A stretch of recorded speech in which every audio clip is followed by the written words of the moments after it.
We're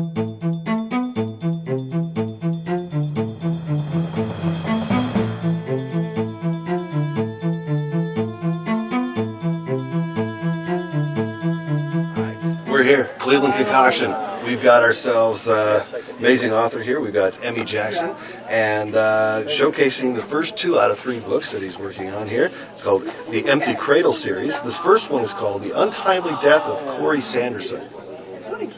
I love the cover. Did you take this picture? I did not. It was shot by B2 photography, but we did set it all up. And there are awesome stories behind each of those covers. Look at that is really cool.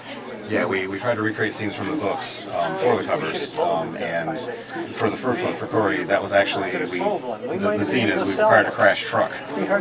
So I actually had a wrecked truck in my backyard, long story. I almost want to hear this story. Well, I was in the process, the stories are post-apocalyptic, and I was building a road warrior type vehicle to kind of help promote the story, so I bought a parts truck. Oh, that's really cool, man. It was something I would have done anyway. I'm a car nut, so I play with cars all the time. I like this guy. I had this parts truck in the backyard, and we were like, it's already wrecked, so we took it to a friend's farm, flipped it over on its side, did the shoot, made a really big mess.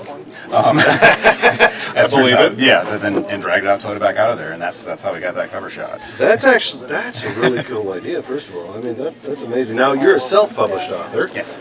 That's cool. What drove you the route to go self-publish? Well, I spent many years right out of high school, early years of college, trying to get books published. The terrible first novels I wrote were awful, and I tried to get them published, and it didn't work. Obviously, I was working on ways. I read all the books on how to get published on stuff, and over time that became an obsession. I got too obsessed with trying to get published and was not having fun writing anymore. So I just quit. I gave up. I was like, okay, well, I'm not going to get published. I'm not going to write. I stopped writing for about 5 years. After that, I started writing again because the stories are in my head. They want to come out, so I just started writing for myself. And I didn't care about being published, so I just wrote and wrote. And by the time I finished this book, I was like, you know what? I want to be able to share this. Learned about CreateSpace by Amazon. Yes, I'm very familiar with CreateSpace. Yes, so I went through that route. Just like, I'm just going to publish it for you, and if people want to buy it, that's cool. And if they don't, I don't care. I'm not that worried about it. And then people started buying it and liked it. So now, with CreateSpace, did you try to go through their Breakthrough Novel Award? I did not. Okay, because they used to do that every year with Amazon. Yeah. And then, the winner would get published through, I think at the time was Penguin. Okay. And so on and so forth, and they would whittle it down to the winners, and everybody else would get their own CreateSpace account and self-publish and do all that other stuff, and that's how I started. Okay. But no, that's really cool. It's funny, I'm kind of a zero ambition author. Like, I wrote the stories, and I like writing the stories and enjoy them, and then it's like, but you could, because I read about the contest, and I was like, nah. Yeah, right, Go back to writing. You do it basically for yourself because it makes you feel good.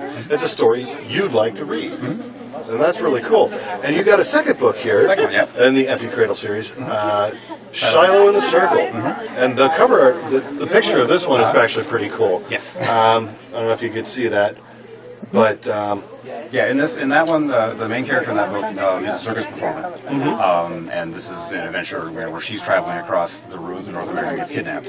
And so again, this is reenacting a scene from the book where she's doing her aerial silks, actually as a means to save her life. So yeah, we went to a local circus school in Detroit, the Detroit Fly House, where they let us use their silks, and my awesome friend Ruby got up on the silks for like an hour and a half so we could take pictures of her. That's really cool. Yeah. That's really cool. Yeah. Did you know somebody in there, or? Yeah, well, I'd taken classes at the Fly House for a couple of years. Oh, okay. So I knew the folks there. I asked them if we could use their space to do a shoot one Sunday morning after classes, and they let us do it. It is an awesome place too, DetroitFlyHouse.com. That is really cool. What was that address again? DetroitFlyHouse.com. Very nice, very nice. That's actually pretty cool. Now, are these stories completely different, or are they?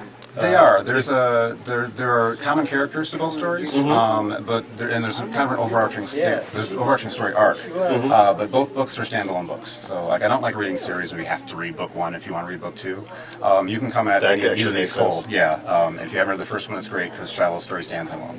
But there are common characters in both of them that the stories are kind of tangential, but they cross. And then they culminate in the third book, which again will stand alone by itself, introducing a whole new set of characters, as well as some of the ones you already recognize, and so it is going somewhere. That's actually pretty cool. Thanks. Now, are you just going to have an ill-named trilogy and just keep going with it, you know, and make it well, like 5 or 6 books? What'll probably happen, I mean, I've tried to make it a little big enough that if I want to keep playing it, I can. And so, you know, Empty Cradle will be the name of the overall series. Each one will have a different set of titles. I'll distinguish them if I continue with the stories. And, you know, if people want to keep wanting to hear more about this crazy post-apoc world, then I'll keep writing. That's a good way to go. That is really a good way to go. Now, when we go for this first book, we start to crack open the pages, what can we expect? Without giving too much away, Without giving too what much can away. we expect? See, Wow, you look can at expect shapeshifters, heavily modified vehicles traveling through high art what's round, left I told of you. North America. You can expect a lot of Detroit, 'cause that's where I'm from. Nice. You can expect buffalo. You can expect desert pirates. You can expect casinos. You can expect people getting killed with hammers. This is really intriguing. Did I mention shapeshifters? You did mention Yeah, shapeshifters. I'm actually really Several excited. different kinds of shapeshifters. You got men who turn into deer. You've got women who turn into cats. You've got motorcycles and bikers.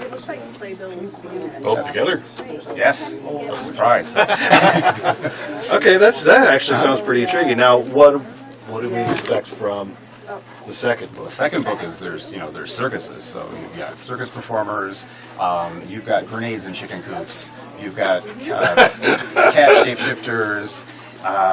You've got, oh my goodness, so many other things. There's intrigue. There are gorillas. There are.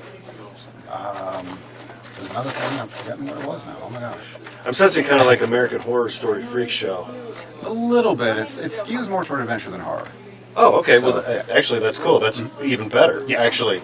I love a good adventure story. I like to describe it as the Road Warrior with shapeshifters.